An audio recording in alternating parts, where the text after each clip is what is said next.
I'm Edie Lush, and I'm here in the Hub Culture Pavilion in Paris at COP21. Now, who am I joined by? Hi, I'm David Croft. I'm the Global Sustainable Development Director for Diageo, the big drinks company. Welcome. Thank you. It's nice to be here. So tell me, what's your view on the report's findings? I think the report brings out some real challenges for business to make climate change work differently for itself.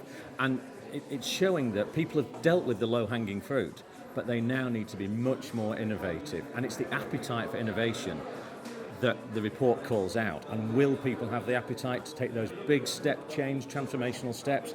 That's what we need to see if we're going to make changes to keep to 2 degrees. So tell me what Diageo is doing to support and grow innovation. We're doing a host of things. We're working properly end to end in our supply chain, thinking about what happens at farms all the way through to how people consume products. At farms, it's about low carbon farming, low water farming, whether it's in Europe, in the north, or whether it's in Africa, in the south, where we have lots of beer breweries. In our factories, we're doing a lot of work on distilling and distilleries and breweries to reduce water, but also really thinking about step changes in energy transformation. So we have, in the report, we actually talk about a case study, which is great for people to see, £17 million investment on bioenergy in a particular distillery in Scotland at Rose Isle, but that's just one of many. There's another one in Cameron Bridge, £65 million worth of investment that will go fully live later on in 2016. That's the sort of step change that makes the difference. And then we translate that through to lightweighting products and really talking with consumers through our websites and how we're working to make them more aware of climate change and the impacts and what we're doing through carbon and water to translate that through in our environmental strategy. And how do you balance growth of your company with environmental sustainability questions?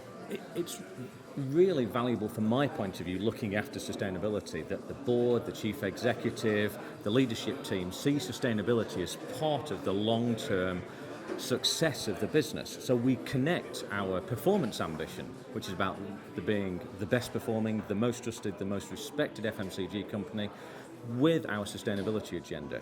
And it's thinking not just about a license to operate now and the challenges that people might face through regulation or the need for maintaining water supply and so on and so forth, but actually creating a platform for growth for the medium and the long term.